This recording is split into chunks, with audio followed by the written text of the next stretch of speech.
जय हिंद दोस्तों, कैसे आप सभी। तो पिछली क्लास में हमने शाहजहां के बारे में पढ़ा था। जैसे ही शाहजहां ने दाराशिकोह को अपना उत्तराधिकारी घोषित किया, अफरा तफरी मच गई चारों भाइयों के बीच में। और इस पर सबसे पहले प्रतिक्रिया की शाह शुजा और मुराद बख्श ने, और खुद को स्वतंत्र शासक घोषित कर लिया। इस पर औरंगजेब ने कोई प्रतिक्रिया नहीं की, क्योंकि औरंगजेब सही वक्त का इंतजार कर रहा था और चारों भाइयों के बीच लड़ा गए उत्तराधिकार का युद्ध। और आज हम इसी के बारे में पढ़ेंगे और आप सब देखना शुरू कर चुके हैं स्टडी सेल्फ। दोस्तों, अगर आप हमारे चैनल पर नए हैं तो हमारे चैनल को सब्सक्राइब कीजिए और बेल आइकन को दबाना मत भूलिए, ताकि आने वाली हर वीडियो आपके पास पहुंच जाए। और मैं जल्द ही 10वीं क्लास का सिलेबस भी करवाना स्टार्ट करूंगा, और जिन्होंने सब्सक्राइब किया हुआ है वो जल्दी से वीडियो को शेयर करें। थैंक यू दोस्तों। तो चलिए हम शुरू करते हैं। उत्तराधिकार का युद्ध। सबसे पहला युद्ध हुआ 1658 में, जिसे बहादुरपुर का युद्ध कहते हैं। यह शाह शुजा और मुगल सेना के बीच हुआ था। इसमें मुगल सेना में सेनापति था जय सिंह और सुलेमान। सबसे पहले शाह शुजा ने खुद को बंगाल का स्वतंत्र शासक घोषित किया, और घोषित करने के बाद और सेना लेकर आगरा की तरफ निकला। और दाराशिकोह भी शाह शुजा के विद्रोह को दबाने के लिए मुगल सेना भेजता है, और बहादुरपुर का युद्ध लड़ा गया। तो दोस्तों ध्यान रखेंगे, इस युद्ध में शाह शुजा हार गया था और शाह शुजा बंगाल वापस भाग गया। और जब ये खबर औरंगजेब के पास पहुंची तो औरंगजेब ने मुराद बख्श के पास संदेश भेजा और कहा, अगर हम अकेले अकेले मुगल सेना से लड़ेंगे तो हम कभी भी नहीं जीत पाएंगे। तो भलाई इसी में है कि हम एक हो जाएं और अपनी सेना को एकजुट करें। और मुराद बख्श ने स्वीकार कर लिया। और औरंगजेब ने कहा कि जब मैं मुगल बादशाह बन जाऊंगा तो तुम्हें साम्राज्य का 1/3 हिस्सा दे दूंगा। और दोनों के बीच गठबंधन हुआ और सेना लेकर पहुंचे आगरा के किले की तरफ। और 1658 में मध्य प्रदेश के धर्मत नामक स्थान पर पहुंचे, और 1658 में लड़ा गया धर्मत का युद्ध, जो एक तरफ औरंगजेब और मुराद बख्श थे और दूसरी तरफ मुगल सेना, और जिसका नेतृत्व कर रहे थे कासिम और जसवंत सिंह, जो जोधपुर का राजा था। इसमें औरंगजेब और मुराद बख्श की जीत हुई। जसवंत सिंह युद्ध से पीठ दिखाकर भाग गया मारवाड़ की तरफ, और जब किले में प्रवेश करने लगा तो महारानी ने उसे किले में प्रवेश नहीं करने दिया, क्योंकि वह धर्मत के युद्ध से पीठ दिखाकर भागा था। 1658 में जैसे ही औरंगजेब और मुराद बख्श ने शाही सेना को हराया तो ज्यादा से ज्यादा सेना लेकर दाराशिकोह गया दोनों के खिलाफ। और 1658 में लड़ा गया सामूगढ़ का युद्ध। सामूगढ़ का युद्ध एक तरफ औरंगजेब और मुराद बख्श से, दूसरी तरफ दाराशिकोह था। ध्यान रखेंगे, यही वो निर्णायक युद्ध है जिसमें औरंगजेब और मुराद बख्श ने मिलकर दाराशिकोह को हराया और दाराशिकोह भाग गया। और इसके बाद औरंगजेब और मुराद बख्श ने आगरा के किले को घेर लिया। और उस समय शाहजहां वहीं था। शाहजहां की तबीयत ठीक हो चुकी थी और वह आगरा पहुंच चुका था। जब शाहजहां को पता लगा कि औरंगजेब ने ही किले को चारों तरफ से घेर रखा है, तो औरंगजेब के पास संदेश भेजा वह कि शाहजहां औरंगजेब से अकेले में मिलना चाहता है। और औरंगजेब निहत था और अकेला चला गया। इतिहासकारों का कहना है औरंगजेब को रास्ते में ही मंत्रियों ने और वहां की जनता ने उसे शाहजहां के खिलाफ भड़काया और कहा, शाहजहां और दाराशिकोह ने मिलकर आगरा के किले में बुलाकर तुम्हें मारने का षड्यंत्र रचा है। और औरंगजेब इस बात से बेहद नाराज हुआ और उसने कसम खाई कि वह शाहजहां का चेहरा कभी नहीं देखेगा और दाराशिकोह को मारकर ही दम लेगा। और औरंगजेब ने शाहजहां को गिरफ्तार करवाया और आगरा के ही किले में ऐसे स्थान पर रखा जहां से एक रोशनदान से ताजमहल दिखाई देता था। और 1658 में ही औरंगजेब ने आगरा के किले में राज्याभिषेक किया था और भारत का अगला मुगल बादशाह घोषित किया। और अब औरंगजेब को मुराद बख्श की कोई जरूरत नहीं थी, तो इसने अपने भाई मुराद बख्श की हत्या करवा दी। इस बात का जैसे ही शाह शुजा को पता लगा, वो सेना लेकर निकला बंगाल से औरंगजेब की तरफ। और इलाहाबाद के ही खंजवा नामक स्थान पर हुआ 1659 में खंजवा का युद्ध, जो औरंगजेब और शाह शुजा के बीच हुआ। इसमें औरंगजेब की विजय हुई। 1659 में राजस्थान के अजमेर के पास देवराई नामक स्थान था, और यहीं पर हुआ देवराई का युद्ध, जो औरंगजेब और दाराशिकोह के बीच हुआ। इसमें भी औरंगजेब जीत गया और दाराशिकोह को बंदी बनाकर दिल्ली ले गया। और दिल्ली में ही काजियों के द्वारा कैपिटल पनिशमेंट यानी मृत्यु की सजा सुनवाई गई और सबके सामने दाराशिकोह को मृत्यु दंड दिया गया। दाराशिकोह के शव को दिल्ली में घुमाया गया और औपचारिक घोषणा की गई कि दिल्ली के लाल किले में औरंगजेब का दूसरा राज्याभिषेक होगा। और इधर शाहजहां को 8 साल तक कैदी बनाकर रखा और 1666 ईस्वी में शाहजहां की मृत्यु हो गई। इसके अंतिम समय में शाहजहां के साथ रहकर उसकी बेटी जहां आरा ने उसकी सेवा की थी। और औरंगजेब ने तो शाहजहां की शक्ल ना देखने की कसम खाई थी, तो उसने अपने नौकर चाकरों को भिजवाया और शाहजहां को दफनाया। शाहजहां का मकबरा ताजमहल में है। इसकी जीवनी शाहजहां नामा है, जिसको इनायत खान ने लिखा था। औरंगजेब आलमगीर, जो 1658 से 1707 तक था। इसका जन्म 1618 ईस्वी में हुआ था। मुगल साम्राज्य में सबसे लंबा शासन करने वाला औरंगजेब था। मुगलों में सबसे पढ़ा लिखा और सबसे समझदार और सबसे अनुशासित मुगल बादशाह ही औरंगजेब को माना जाता है। बेहतरीन मुस्लिम शिक्षा प्राप्त की थी और इसने धार्मिक शिक्षा कुरान शरीफ को बचपन से ही पढ़ा था। और इसने इतनी पढ़ी कि कुरान शरीफ इसकी आत्मा में समा गई। और जब यह मुगल बादशाह बना तो इसने अपने शासन करने का आधार ही सुन्नी मुसलमान और कुरान शरीफ को ही आधार माना था। और यही कारण था कि यह बेहद कट्टर था और इसीलिए इसे जिंदा पीर भी कहते थे। 1637 में इसने दिलरास बानो बेगम से विवाह किया, जो इतिहास में रबिया बीवी के नाम से मशहूर हुई। और बीवी का मकबरा औरंगाबाद में है, महाराष्ट्र के। इसके मकबरे को ताजमहल की बदसूरत नकल कहा जाता है, क्योंकि इसको ताजमहल की नकल करके बनाया गया था। इसलिए जितना खूबसूरत ताजमहल था उतना ही बदसूरत बीवी का मकबरा था। और बीवी के मकबरे को ही द्वितीय ताजमहल कहते हैं। औरंगजेब ने मुगल बादशाह बनने के बाद सिक्कों पर कलमा की छपाई करने पर प्रतिबंध लगाया। और औरंगजेब ने कहा, कलमा कुरान शरीफ के पवित्र शब्द है, इसे सिक्कों पर कोई नहीं छापेगा, क्योंकि कुरान शरीफ का स्थान तो सबसे ऊंचा है और अगर सिक्के जमीन पर गिरेंगे तो इसमें कलमा का अपना अपमान होगा।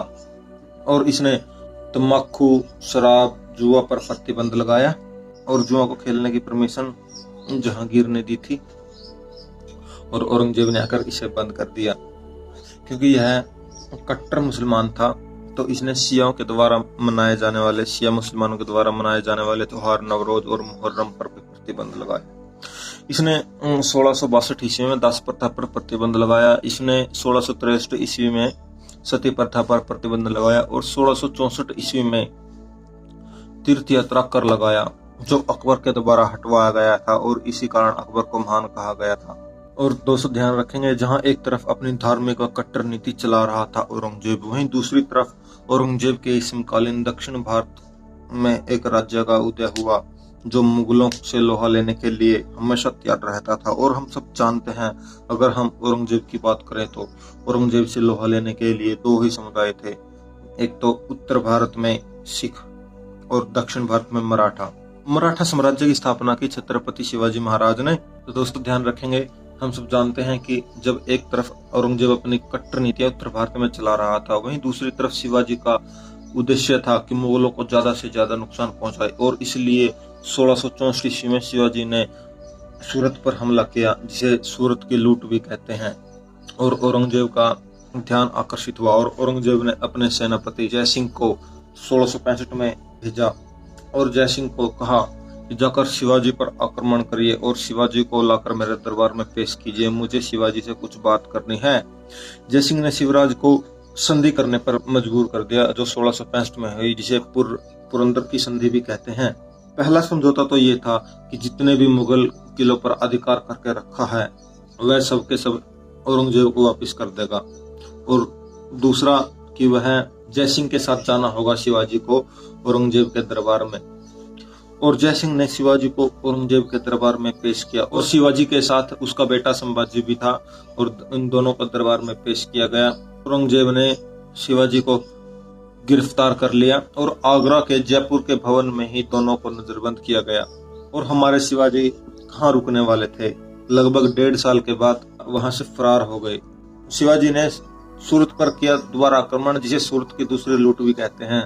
और 1668 ईस्वी में औरंगजेब ने हिंदू त्योहारों पर प्रतिबंध लगाया था और 1669 ईस्वी में इसने तीन हिंदू मंदिरों को तोड़वाया था, जिसमें एक सोमनाथ का मंदिर था जो गुजरात में था, एक काशी विश्वनाथ मंदिर जो वाराणसी में है, केशवराय मंदिर जो मथुरा में है। 1675 ईस्वी में इसने गुरु तेग बहादुर जी की हत्या करवाई, जो सिखों के 9वें गुरु थे। दिल्ली में लाल किले के सामने हत्या करवाई गई। गुरु तेग बहादुर जी की, जहां पर दिल्ली में लाल किले के सामने एक ऐतिहासिक गुरुद्वारा है जिसे गुरुद्वारा शीशगंज साहिब कहते हैं, क्योंकि वहीं पर औरंगजेब के द्वारा शीश कटवाया गया था गुरु तेग बहादुर जी का। और 1679 ईस्वी में औरंगजेब ने दोबारा जजिया कर लगाया। औरंगजेब के 5 पुत्र थे, जिसमें सबसे बड़ा अकबर था, और मुगल साम्राज्य में पिता के खिलाफ विद्रोह करने की परंपरा तो चली आ ही रही थी, वो अकबर ने किया। और 1681 में हुआ अकबर का विद्रोह। इस विद्रोह में संभाजी ने मदद की थी, क्योंकि औरंगजेब का पुत्र अकबर विद्रोह करके दक्षिण भारत पहुंचा और संभाजी की शरण में गया। संभाजी ने इसे अपनी शरण में 8 साल तक रखा, लेकिन जिस साल अकबर विद्रोह करके दक्षिण भागा था, तो अगले ही साल औरंगजेब ने इसका पीछा करते हुए दक्षिण भारत अभियान चलाया 1682 ईस्वी में। और इसी अभियान को औरंगजेब की कबर कहते हैं। और कबर इसलिए कहते हैं क्योंकि औरंगजेब दक्षिण भारत में इतना उलझा कि मुड़कर वापस नहीं आया। और जब शाहजहां की मृत्यु हुई तो औरंगजेब मुगल बादशाह बना। उस समय मुगल साम्राज्य में केवल 19 सूबे थे, लेकिन औरंगजेब तो महत्वपूर्ण सूबे बीजापुर और गोलकुंडा को भी अपने साम्राज्य में मिलाना चाहता था। तो फाइनली 1686 में इसने बीजापुर को अपने साम्राज्य में मिलाया और 1687 में गोलकुंडा को अपने साम्राज्य में मिलाया। और अब 21 सूबे हो चुके थे, जो मुगल साम्राज्य में औरंगजेब के काल में सबसे ज्यादा थे। 1689 ईस्वी में औरंगजेब ने संभाजी पर आक्रमण किया, लेकिन संभाजी के आक्रमण करने से पहले ही अकबर ईरान की तरफ भाग गया था। लेकिन फिर भी औरंगजेब ने संभाजी पर आक्रमण किया और इसमें संभाजी की हत्या कर उसकी पत्नी येसुबाई और उसके पुत्र शाहू को बंदी बना लिया था। जब औरंगजेब दक्षिण भारत अभियान पर था, तो उसकी गैर मौजूदगी में दिल्ली का शासन चला रहा था उसका वजीर असद खां। ये सबसे लंबे समय तक वजीर रहा, 31 साल, और औरंगजेब के काल में ही सबसे ज्यादा हिंदू मंत्री थे। और धीरे धीरे समय गुजरता गया और औरंगजेब 89 साल का हो गया। और दक्षिण भारत में ही 1707 ईस्वी में महाराष्ट्र के अहमदनगर में इसकी मृत्यु हो गई और इसको दौलताबाद में दफनाया गया। इसकी जीवनी आलमगीर नामा है, जिसको काजिम शिराजी ने लिखा था। दोस्तों, मध्यकालीन भारत खत्म हो चुका है, तो अब हम पढ़ेंगे मुगल वंश का पतन। तो चलिए शुरू करते हैं। और हाँ दोस्तों, अगर आप चाहते हैं कि मैं मेडिवल हिस्ट्री पर एक वीडियो बनाऊं, तो मैं वीडियो बनाऊंगा। आप कमेंट करिए, जितना हो सके उतना अच्छे तरीके से एक्सप्लेन करूंगा और बिल्कुल शॉर्ट फॉर्म में। आप मेरी क्लास देखने के बाद घटना चक्कर उठाकर देख लेना, क्वेश्चन सभी ठीक होंगे लगभग 99%।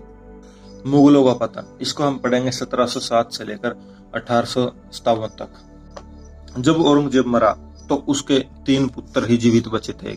नंबर 1 मुअज्जम, जो सबसे बड़ा था, फिर काजम और फिर कामबख्श। औरंगजेब के मरते ही तीनों भाइयों में युद्ध छिड़ गया कि कौन अगला मुगल बादशाह बनेगा, और 1707 में जज्जाओं का युद्ध लड़ा गया।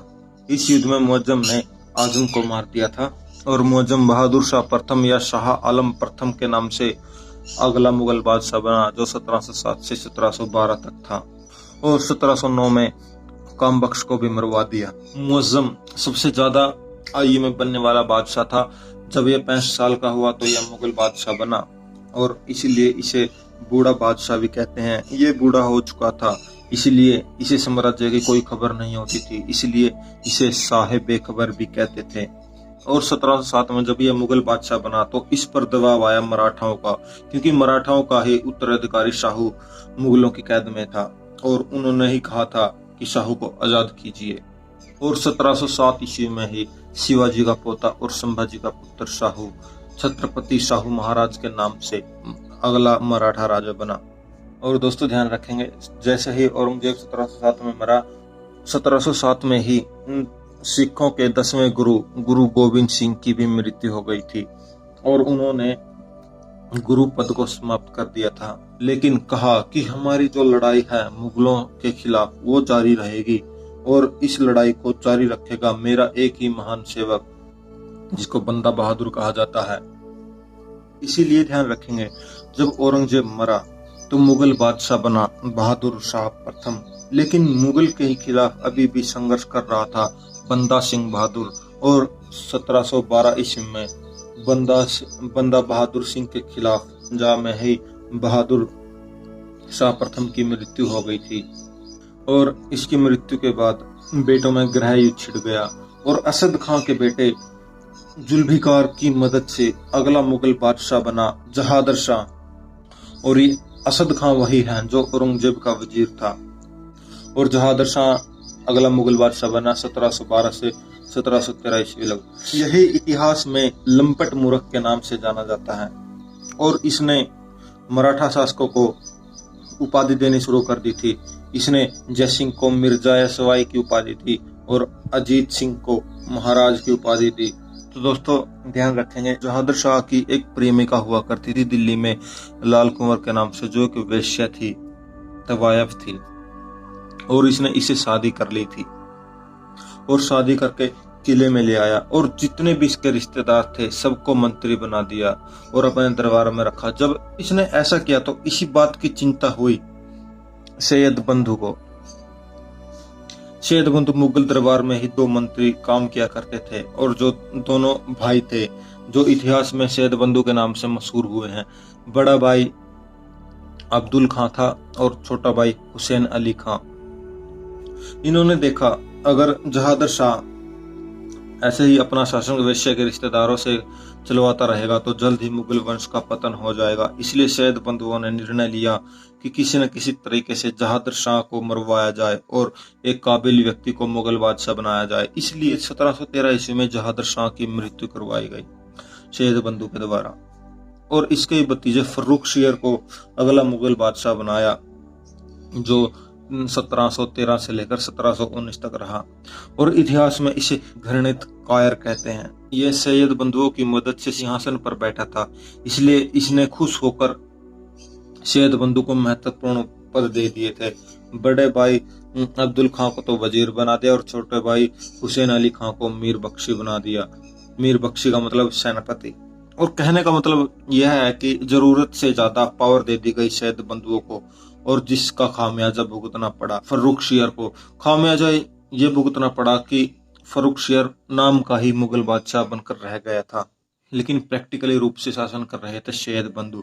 और जब पावर बड़ी सैयद बंधुओं की और जब फर्रुख शेर कमजोर हुआ तो और इसका फायदा उठाया बंगाल के सूबेदार मुर्शिद कुली खान ने और अवध के सूबेदार सादत अली खान ने, जिसको बुरहान उल मुल्क भी कहते हैं। इन्होंने खुद को स्वतंत्र शासक घोषित कर लिया और मुर्शिद कुली खां कहलाया बंगाल का पहला नवाब और सादत खां कहलाया अवध का पहला नवाब। और 1716 ईस्वी में फर्रुख शेर ने बंदा बहादुर की हत्या करवाई और 1717 में इसने अंग्रेजों को स्वर्णिम फरमान दिया। ये स्वर्णिम फरमान क्या था? जब फर्रुख शेर के पैर में एक फोड़ा हो गया था और सब ने वैद्यों ने बहुत कोशिश की लेकिन इसको ठीक नहीं कर पाए। जब और एक चिकित्सक इसके दरबार में आया जिसका नाम डॉक्टर विलियम हैमिल्टन था।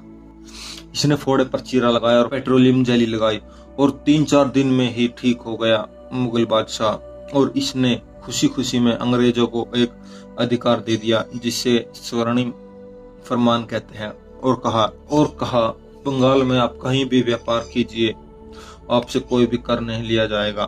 और यही टर्निंग पॉइंट साबित हुआ अंग्रेजों के लिए, क्योंकि यहीं पर अंग्रेजों का उदय होगा। अंग्रेजों ने पहली फैक्ट्री तो सूरत में लगाई थी, लेकिन सबसे पहले अधिकार बंगाल पर किया। इसके बाद धीरे धीरे सैयद बंधु की ताकत बढ़ी और इनके हाथों एक कठपुतली बनकर रह गया था फर्रुख शेर, और फर्रुख शेर को मारने की योजना बना रहे थे। और यही षड्यंत्र सैयद बंधु को मारने के लिए फर्रुख शेर बना रहा था। लेकिन सैयद बंधुओं के द्वारा फर्रुख शेर को मरवाना आसान नहीं था, तो उन्होंने उसके ही दुश्मन की मदद ली जो मराठा थे। और मराठाओं का पहला पेशवा बालाजी विश्वनाथ था। मराठा में प्रधानमंत्री को पेशवा कहते थे। सैयद बंधु ने सोचा कि बालाजी विश्वनाथ को बुलाया जाए और फर्रुख शेर को मरवाया जाए। 1719 में बालाजी विश्वनाथ और सैयद बंधु के बीच हुई दिल्ली की संधि और इसमें तय हुआ कि पहले बालाजी मदद करेगा फर्रुख शेर को मारने में, उसके बाद मराठा की सेना मुगलों पर आक्रमण करेगी तो उसमें सैयद बंधु मदद करेंगे और फर्रुख शेर को मरवा दिया और मुगल वंश के शहजादे को अगला मुगल बादशाह बनाया गया रफी उल रजात, जो 1719 तक ही रहा। लेकिन इसकी किस्मत खराब थी, केवल 2 महीने तक ही रहा और टीवी से इसकी मृत्यु हो गई और इसी के छोटे भाई को अगला मुगल बादशाह बनाया गया 1719 में रफी उद दौला, जो शाहजहां द्वितीय के नाम से गद्दी पर बैठा था और 4 महीने के बाद ही अतिसार रोग के कारण इसकी मृत्यु हो गई थी। इसके बाद एक और मुगल परिवार से मोहम्मद शाह के नाम से अगला मुगल बादशाह बनाया गया, जो 1719 से लेकर 1748 तक था। लेकिन ध्यान रखेंगे, इसके मुगल बादशाह बनते ही इसके दिमाग में ये बात आई कि अगर चैन से रहना है तो मरना अति आवश्यक होगा सैयद बंधु का। और निजाम उल मुल्क, जिसे चिकलिच खां भी कहते थे, इसकी मदद से 1720 ईस्वी में मोहम्मद शाह ने सैयद बंधु को मरवा दिया गया था। सैयद बंधु को ही इतिहास में शासक निर्माता कहते हैं और इसके मरने के बाद सबसे बड़ा नुकसान बालाजी को हुआ, क्योंकि इसकी संधि हुई थी कि मुगलों पर आक्रमण करने में मदद करेगा और जब बालाजी को इस बात का पता चला तो इस दुख में बालाजी भी नहीं रहे और बालाजी प्रथम की मृत्यु हो गई 1720 ईस्वी में। और हम सब जानते हैं कि बालाजी विश्वनाथ के मरते ही शुरू हुई बाजीराव मस्तानी, जो बालाजी विश्वनाथ का ही बेटा 19 साल का बेटा बाजीराव, जो मराठाओं का दूसरा पेशवा बना, जो इतिहास में बाजीराव प्रथम के नाम से मशहूर है। ये सबसे महान पेशवा था और बाजीराव प्रथम 1720 से लेकर 1740 तक रहा। सैयद बंधु को मरवाने में मोहम्मद शाह की मदद की थी निजाम उल मुल्क ने और मोहम्मद शाह ने इसे हैदराबाद का सूबेदार बना दिया था। और दोस्तों ध्यान रखेंगे, यही निजाम उल मुल्क खुद को स्वतंत्र शासक घोषित करेगा और यही बनेगा हैदराबाद का प्रथम निजाम। उसके बाद अगला मुगल बादशाह बना मोहम्मद शाह, जो 1719 से लेकर 1748 तक रहा। इसे रंगीला बादशाह भी कहते हैं। इसी के काल में जजिया कर का अंत हुआ था और 1739 ईस्वी में हुआ नादिर शाह का आक्रमण। नादिर शाह एक ईरानी शासक था और दुर्रानी वंश का राजा था और मुगलों को लूटने के उद्देश्य से आक्रमण किया था और 1739 ईस्वी में उसने की करनाल की लूट। नादिर शाह ने मुगल सेना को हरा दिया और लूट की और नादिर शाह ने इसी लूट में तख्ते ताउस, जिसे मयूर सिंहासन भी कहते हैं, और उसी में लगा था मशहूर हीरा कोहिनूर का हीरा और इस सिंहासन को छीन कर ले गया नादिर शाह। और 1747 में नादिर शाह की मृत्यु हो गई और इसी का सेनापति अहमद शाह अब्दाली, जो दुर्रानी वंश का था, और वो अगला राजा बना। और 1748 में मोहम्मद शाह की मृत्यु हो गई और इसका ही पुत्र अहमद शाह अगला मुगल बादशाह बना, जो 1748 से लेकर 1754 तक रहा। और अहमद शाह अब्दाली ने अहमद शाह पर आक्रमण किया 1748 ईस्वी में। इसे अहमद शाह का युद्ध भी कहा जाता है। इस युद्ध में अहमद शाह अब्दाली हार गया था और वापस लौट गया था और 1754 ईस्वी में अहमद शाह की मृत्यु हो गई और अगला मुगल बादशाह बना 1754 से 1759 तक आलमगीर द्वितीय। और 1757 में हुआ प्लासी का युद्ध, जो रॉबर्ट क्लाइव और सिराजुद्दौला के बीच हुआ था। रॉबर्ट क्लाइव बंगाल का पहला गवर्नर था और सिराजुद्दौला बंगाल का नवाब था। उसके बाद मुगल बादशाह बना शाह आलम द्वितीय, जो 1759 से लेकर 1806 तक रहा। और 14 जनवरी 1761 में हुआ पानीपत का तीसरा युद्ध, जिसमें एक तरफ तो मराठा थे और दूसरी तरफ अहमद शाह अब्दाली। मराठा में पेशवा बालाजी बाजीराव था, जिसे नाना साहिब भी कहते थे, और उसका सेनापति सदाशिवराव भाऊ था। और इस युद्ध में अहमद शाह अब्दाली जीत गया था और मराठाओं की हार हुई थी।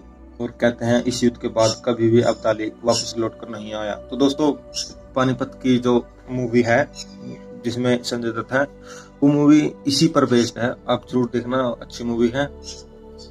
और 1764 ईस्वी में हुआ बक्सर का युद्ध, जिसमें एक तरफ तो हेक्टर मुनरो था और दूसरी तरफ शाह आलम द्वितीय, और इसका साथ दे रहे थे मीर कासिम जो बंगाल का नवाब था और सिराजुद्दौला जो अवध का नवाब था। और ये युद्ध हेक्टर मुनरो जीत गए। 1803 में दिल्ली पर अंग्रेजों ने अधिकार कर लिया था और अपना पेंशनर बना लिया था मुगलों को, और अंग्रेजों का पहला पेंशनर शाह आलम द्वितीय था। अंग्रेजों ने कहा कि हर महीने मुगलों को पेंशन देंगे और उसी से उसका खर्चा चलेगा। अब आपकी पावर केवल लाल किले तक सीमित होगी। दिल्ली के सारे सूबे का अधिकार अंग्रेजों का होगा। और 1806 में शाह आलम द्वितीय की मृत्यु हो गई और अगला मुगल बादशाह बना अकबर द्वितीय, जो 1806 से लेकर 1837 तक रहा। 1830 में इसने राजा राम मोहन राय को राजा की उपाधि दी थी। इसके बाद भारत का आखिरी मुगल बादशाह बना बहादुर शाह, जिसे जफर के नाम से भी जानते हैं, जो 1837 से 1857 तक रहा। यह एक शायर था और इसकी कलम का नाम जफर था। और जो 1857 में क्रांति हुई थी, यह उस क्रांति का प्रमुख नेता था। और 1857 में अंग्रेजों ने इसे गिरफ्तार कर लिया और बर्मा के रंगून में भेज दिया और 1862 में इसकी मृत्यु हो गई और औपचारिक घोषणा कर दी गई कि अब भारत में ईस्ट इंडिया कंपनी का नहीं बल्कि महारानी विक्टोरिया का शासन चलेगा। तो दोस्तों, आई होप आपको वीडियो पसंद आई होगी। में कुछ प्रॉब्लम्स चल रही है जिस वजह से वीडियोस लेट आती हैं, तो उसके लिए दोस्तों माफी चाहूंगा। थैंक यू दोस्तों, जय हिंद।